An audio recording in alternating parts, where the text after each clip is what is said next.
Hi, it's me again with Corel Draw Tips and Tricks, and I just made a video.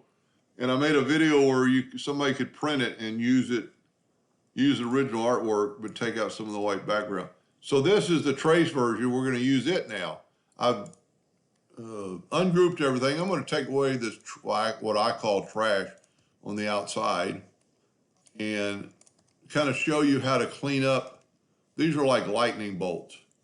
You can see it traced it really good in the dark color, but out here in the white it didn't. Well, after you get rid of that junk, you can take your shape tool and select those nodes and just start deleting nodes. Deleting nodes till you get to like 2 nodes. And then you could take, that one's already pretty straight, so let's just leave it. And you can see that these aren't, let's go right here and delete this node. But we need to take this node and then right click, turn it into a line. Look at the sharpness of it now. Looks like a lightning bolt. And you could do that all the way around.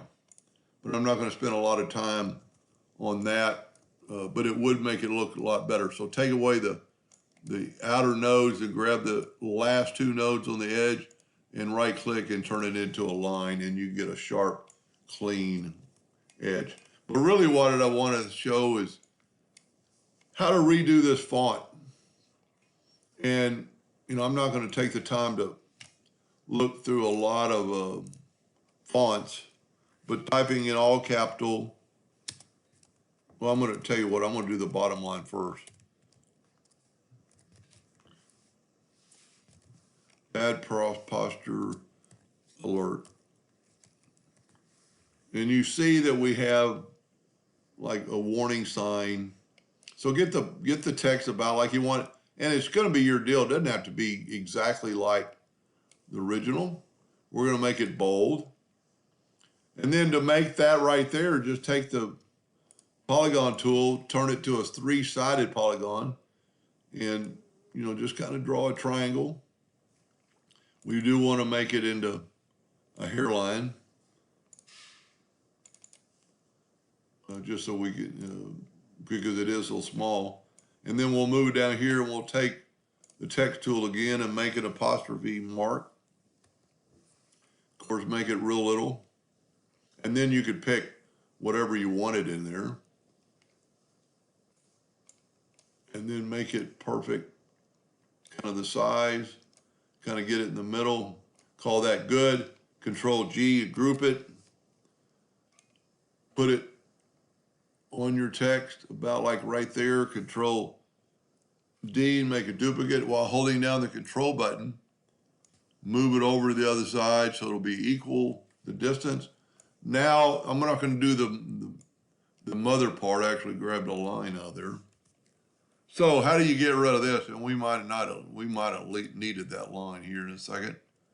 So let's grab just the text, move it out of the way, and let's take this and let's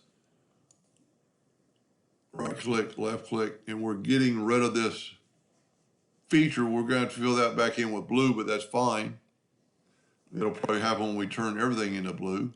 Now I'm going to go to Object and convert the curve apart so we can get rid of this text. And we did.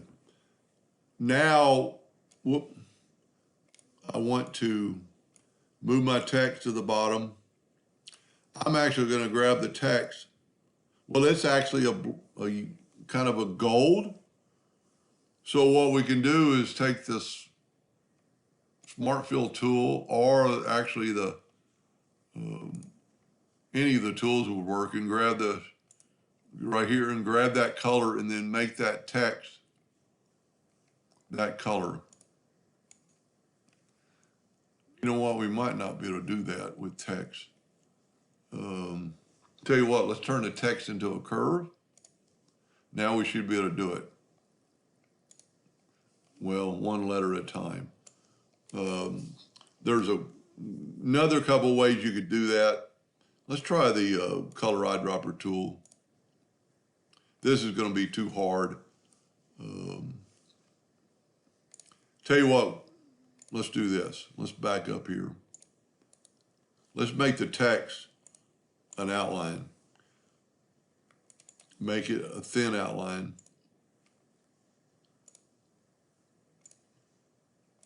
thin as we can possibly get it. Now let's use the Smart Fill tool and fill in our text. And you could play around this and actually make a color swatch that color and make your outline that color also. But for the video, this is going to be good enough. And I don't know why I feel like I have to do them all just to show you what I'm thinking. And then we could fill in that and fill in that. And then, because there's an outline there, now we can take the Smart Fill tool and get our colored eyedropper and get that blue right there and then fill in that blue. And then, of course, we'll have to fill in the center part of our letters. And that's not perfect, but you get the idea. And we're going to try one more thing. We're going to take the outline away after I get this done. So we've got it all done. Now we can grab that and right-click No Outline. Looks a little better. So just do the same thing with the white, but on the white, if you want it to print white or you want it to be like a different color. But that way, if you clean this up vector-wise, and there's a lot of things you could do with this. You know, you could change, you know, the nails, you know, make that sharper, make it a brighter color if you wanted to, because it's a vector now. You know, maybe if you give us some more detail, and I don't know if I know you're not going to hardly engrave a colored picture, but we could turn this into a grayscale if that's what he's wanting. I'll find out later tomorrow. But anyway, that's how you could do something like that.